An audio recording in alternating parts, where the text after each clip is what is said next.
le renfort demandé par Flick pour remporter des titres. Dans quelques jours, la pré-saison commence et l'entraîneur allemand Hansi Flick a déterminé le poste à renforcer pour avoir une équipe capable de remporter des titres. Hansi Flick a commencé sa carrière avec le FC Barcelone après la visite médicale du 10 juillet dernier. Depuis, plusieurs séances d'entraînement ont été réalisées, y compris des séances doubles quotidiennes. L'entraîneur allemand accorde une grande importance à la préparation physique et envisage d'avoir une équipe compétitive sur tous les tableaux et prête à remporter des trophées. Il a toutefois remarqué un déficit dans un secteur de l'équipe qu'il faudra combler avant le début de la saison. Flick sollicite un milieu défensif. Lors d'une interview accordée à Barça One, l'entraîneur allemand a évoqué les lacunes de son équipe actuelle et le poste à améliorer. Quand nous défendons, il est très important que nous soyons une équipe compacte. Pour moi, il est également important que nous ayons un milieu défensif, qui s'inquiète également de ne pas laisser d'espace à l'adversaire, a-t-il déclaré. Puis Flick a donné son point de vue sur le type de milieu du Barça. Au Barça, le milieu de terrain sait gérer cette pression et c'est une bénédiction pour nous, a-t-il commenté. Pour rappel, le FC Barcelone a dans son viseur Mikel Merino et récemment la piste N'Golo Kanté qui a fait surface. Le successeur de Lewandowski dans le viseur ? Alors que la priorité du Barça se nomme Nico Williams, le club catalan surveille attentivement le potentiel successeur de Lewandowski. Le FC Barcelone garde un œil attentif sur Victor Gyökeres, l'attaquant du Sporting Club de Portugal, selon Sport. Bien que le club n'ait encore pris aucune initiative concrète, en interne, le joueur suédois est très apprécié. Avec la priorité actuelle donnée à la signature de Nico Williams, le Barça reste conscient qu'il devra peut-être investir massivement dans un avant-centre l'été prochain. Le club catalan a pleinement confiance en Robert Lewandowski, qui a un contrat jusqu'en 2025, avec une possible extension jusqu'en 2026 s'il joue suffisamment de matchs. Toutefois, l'âge de Lewandowski, 35 ans, pousse le club à anticiper et à surveiller plusieurs options pour l'avenir. Gyökeres figure en bonne position sur cette liste grâce à ses performances impressionnantes, 43 buts et 15 passes décisives cette saison. Un danger venu d'Angleterre ? À 26 ans, Gyökeres, évalué à 65 millions d'euros, semble prêt pour un saut vers une équipe de premier plan, et le Barça le voit comme une possibilité sérieuse. L'attaquant de 1,87 m a attiré l'attention grâce à ses performances solides, et les rapports entre son club et le Barça sont très positifs. Cependant, un obstacle majeur pourrait surgir si un club de Premier League décide de faire une offre substantielle pour le joueur cet été, ce qui pourrait éliminer le Barça de la course. En attendant, le club catalan continue de surveiller la situation de près, conscient que l'avenir de son attaque pourrait bien dépendre de l'évolution de ce dossier. L'an passé, Fermín López s'est révélé lors de la tournée de pré-saison, à tel point qu'il a intégré l'effectif premier du Barça. Cet été, un autre jeune aimerait faire de même. Marc Casado pourrait bien devenir le nouveau Fermín López lors de la pré-saison du Barça aux États-Unis. Ce jeune milieu de terrain, récemment prolongé jusqu'en 2028, espère convaincre le nouvel entraîneur de lui offrir une place dans l'équipe première. Comme Fermín López en 2023, Casado profite de cette opportunité pour faire ses preuves. Fermín avait réussi à intégrer définitivement l'équipe première après une brillante performance en pré-saison, notamment en marquant un but contre le Real Madrid.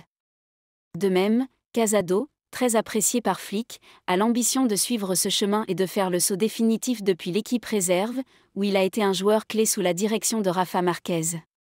Casado a une longueur d'avance ? Contrairement à Fermín, Casado a déjà fait ses débuts en équipe première sous Xavi Hernández, participant à des matchs en Liga et en Ligue des Champions. Malgré ses apparitions limitées, il a montré son potentiel, notamment en jouant 27 matchs avec l'équipe réserve, dont 25 en tant que capitaine. Le Barça a un besoin urgent d'un pivot, et Casado pourrait être la solution idéale.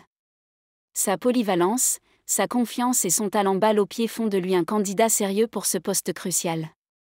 Bien que plusieurs équipes de première division s'intéressent à lui pour un prêt, Casado souhaite rester au Barça et utilisera les matchs amicaux de la pré-saison pour prouver sa valeur à Flick et sécuriser une place permanente dans l'équipe première. Maintenant, direction Ballon d'Or.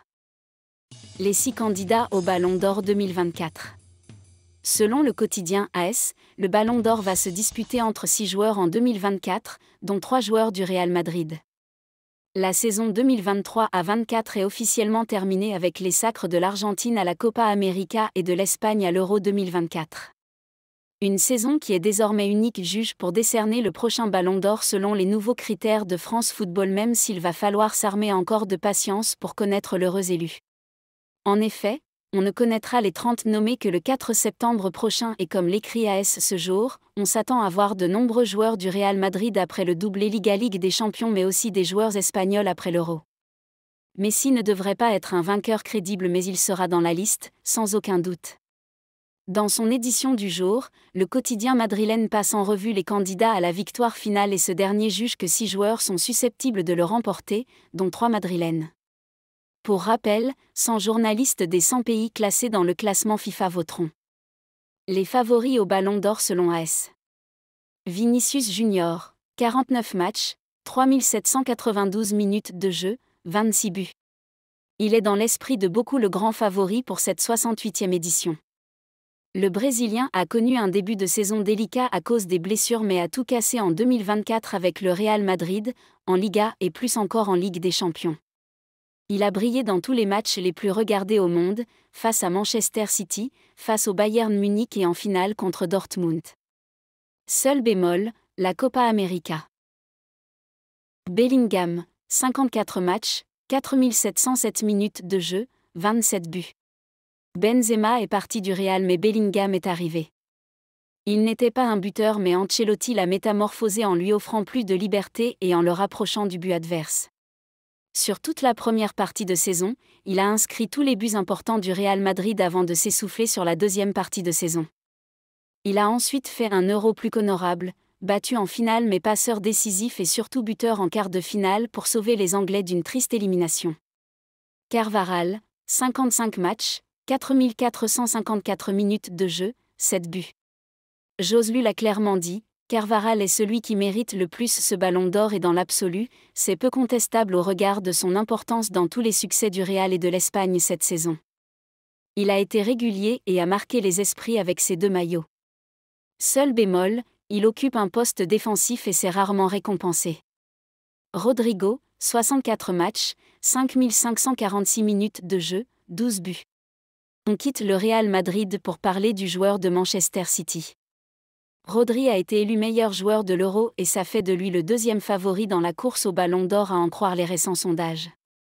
L'Espagnol a aussi fait une grande saison avec son club anglais même si elle n'a pas été aussi victorieuse que l'année dernière. Il est un peu le candidat des anti-madridistas mais il ne démérite pas non plus. Lamine Yamal, 64 matchs, 3850 minutes de jeu, 10 buts. Il est cité par le quotidien AS mais il s'agit en réalité plus d'un candidat pour les futures années plus que pour 2024.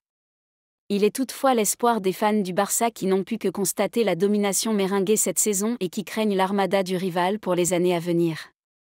Lamine Yamal a démontré à l'Euro qu'il a tout d'un grand, à 17 ans.